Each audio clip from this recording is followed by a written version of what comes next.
It's over, and Wayne is the daddy. Wayne's the daddy, and he's still got it. Without trying to sound too biased though, when you look at history and the first ever 10k challenge, it almost seems fitting that it's Wayne Otto, doesn't it? Yeah, Ticky? yeah, it does. He deserves it. Look at him.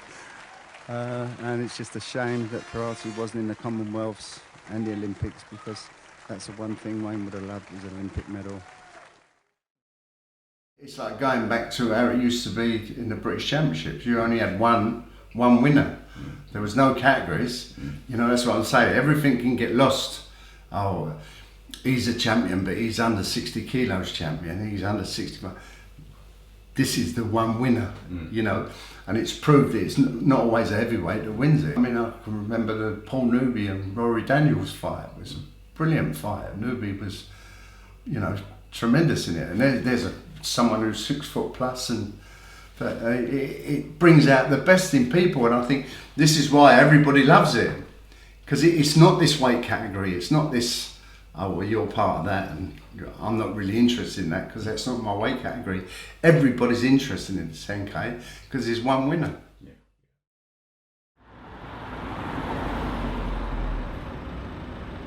The whole atmosphere regarding 10K was out of this world. You know, it was like something.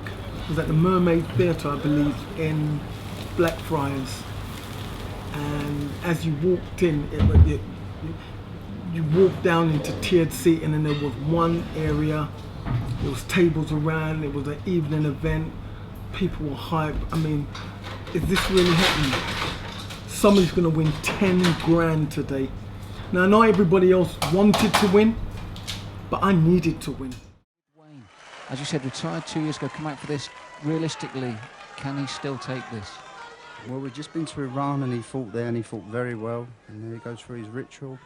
And Wayne is a fighter, and he wants this. And he wants not just the money, he wants to show people he can still do it. At the moment, everyone's talking about him, and he's just got to do the job and not think he's got to do something for the crowd. Let that just come naturally. There's a punch from Wayne and another punch. I remember my first fight being a fighter that I know, that I grew up with, Winston Williams. It's not a fighter that had ever given me any bother in the past, but again, he's not someone that you would take for granted. And if you get caught sleeping, he will take you out. But I remember getting through that first round quite comfortably. The fighter that I was probably the more wary of than anybody else in the whole tournament was a fighter called Jason Legister. And I knew if there was anybody that was actually going to have a real chance to take him out, it actually would be Jason. And as I thought, the fight was really close, you know, but I managed to get through that fight and win my pool. So having got through that fight, that was my first milestone. The second fight, quarter-final fight I had, was with a fighter called Davin Pak.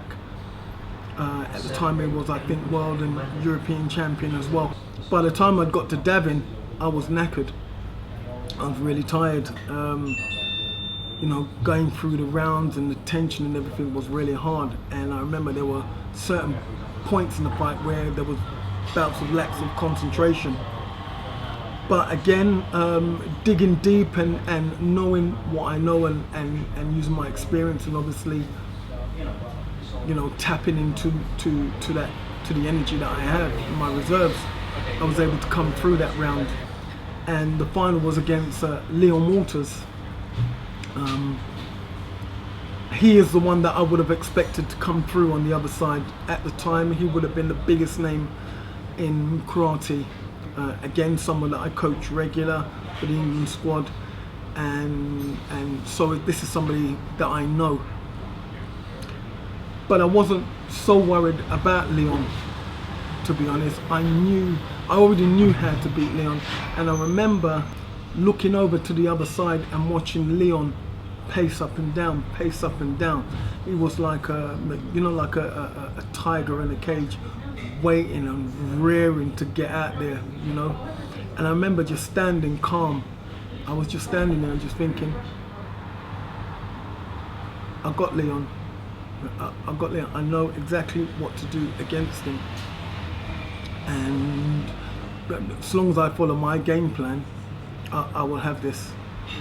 It's heartless, really, when you think about it, because you go through so many grueling rounds, piece by piece, getting to that point, and really, what does it come down to?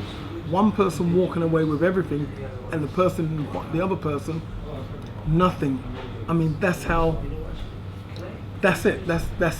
That is it in a nutshell. And I suppose that also is what makes the tournament unique, in that it is so cutthroat. You do have to perform on that day, because if you're caught slipping, you're walking away with nothing, and you can go through all those rounds and get to the final and still walk away with nothing. So I remember I was very young. I might have been about 7 years old, so I think I would have just started karate myself. But at that age, I'd never seen my dad fight, but I understood that he had a great reputation, and I understood that people looked at him as if he was, do you know what I mean, this big figure. And I think I was scared for him to tarnish that, to lose that. So I covered my eyes through every single one of his fights, just because I was afraid of him to lose. Not because I didn't believe he could win, but I was a child, and the thought of him losing was more scary to me. So I'd rather just not watch the fight, but not even by choice. So I remember when he stepped out to fight Jason, and Jason looked so angry.